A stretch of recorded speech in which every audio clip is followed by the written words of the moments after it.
എനിക്ക് നിങ്ങളെ ഓയിൽ കിട്ടിയത് വളരെ ഭാഗ്യമാണ്. അത് ഉപയോഗിക്കാനുള്ള ഭാഗ്യം എനിക്കുണ്ടായതാണ് എൻ്റെ ഭാഗ്യം. കാരണം ഒരുപാട് ഓയിൽ ഞാൻ മേടിച്ച് തേച്ചിട്ട് സത്യമായിട്ട് പറയുന്നത്. എത്ര മാസം പറഞ്ഞാൽ ഓയിലെല്ലാം മേടിച്ച് തേച്ചെന്നറിയാം. എനിക്കൊരു വ്യത്യാസം വന്നിട്ടില്ല. നിങ്ങളെ ഓയിൽ മേടിക്കുമ്പോൾ എൻ്റെ സുഹൃത്ത് പറഞ്ഞിട്ട് ഞാൻ വന്നിട്ട് മൂപ്പനെ കണ്ടിട്ടാണ് ഓയിൽ മേടിക്കുന്നതല്ല. അങ്ങനെ മൂപ്പനെ കണ്ട് ഓയിൽ മേടിച്ചിട്ടും എനിക്ക് വലിയ വിശ്വാസം വന്നിട്ടില്ല. അങ്ങനെ നിങ്ങൾ ഓയിൽ ഉപയോഗിച്ച് 3 ആഴ്ച കഴിഞ്ഞപ്പോഴാണ് എനിക്ക് സാധനം കൊള്ളാമെന്നുള്ള കാര്യം റിസൾട്ട് ഇങ്ങ് വരാൻ തുടങ്ങി. മുടി കൊഴിച്ചിൽ മാറി. ഒരാഴ്ച കണ്ട കഴിഞ്ഞപ്പോഴത്തേക്കും മുടി കൊഴിച്ചിൽ മാറി കേട്ടോ. പിന്നെ എനിക്ക് മുടി കൊഴിച്ചിലെല്ലാം മാറി 3 ആഴ്ച കഴിഞ്ഞപ്പോൾ മുളയ്ക്കാൻ തുടങ്ങി.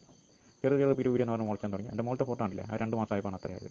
ഇപ്പോൾ ഞാൻ മുടി മുറിച്ചതെന്താ വെച്ചിട്ടുണ്ടെങ്കിൽ കുറേ വലുതും കുറച്ച് ചെറുതായിട്ട് എന്താ പറയുക എലി അടിച്ച പോലെയുണ്ട്. അതുകൊണ്ട് മുടി വളർന്ന അളവിൽ വെച്ച് അങ്ങ് മുറിച്ചതപ്പോൾ അങ്ങനെ മുടിയൊക്കെ മുറിച്ച് കുഴപ്പമില്ല. ഞാൻ വിചാരിക്കാത്ത സൈസ് തിക്കിലാക്കി. ഞാൻ നിങ്ങൾ പറഞ്ഞ ഗ്യാസ് തന്നിട്ടായിരിക്കും ഓയിൽ മേടിച്ചിട്ടുണ്ടാവും. പക്ഷേ അതിലും വലിയ വില കൂടി ഓയിൽ ഞാൻ തെറ്റി. എനിക്ക് ഒരു ഗുണം കിട്ടിയിട്ടില്ല. നിങ്ങളെ ഓയിലിന് നല്ല ഗുണം കിട്ടി. ഇത്രയും തിക്നെസ് വരും എന്നുള്ളത് ഞാൻ വിചാരിച്ചിട്ടില്ല. ഇത്രയും തിക്നെസ് വന്ന് വളരെ സന്തോഷമാണ്. കാരണം എൻ്റെ കല്യാണം കഴിഞ്ഞിട്ടില്ല, പെണ്ണ് നോക്കുന്നുണ്ട്. ആദ്യത്തെ തലയുടെ അവസ്ഥ ഓർക്കുമ്പോൾ എനിക്ക് ഓർക്കാനേ കഴിഞ്ഞില്ല. വളരെ നന്ദി. മൂപ്പനോട് പ്രത്യേകം പറയണോ, വളരെ നന്ദി. എത്ര നന്ദി പറഞ്ഞാലും പൈസ തന്നിട്ട് മേടിച്ചെങ്കിലും എത്ര നന്ദി പറഞ്ഞാലും മതിയാവില്ല. കാരണം നമ്മളെ ഉള്ളിൽ നിന്ന് വരുന്ന കാര്യങ്ങളെല്ലാം അറിയിച്ചതിൽ വളരെ സന്തോഷം. മൂപ്പനോട് പറയാട്ടോ.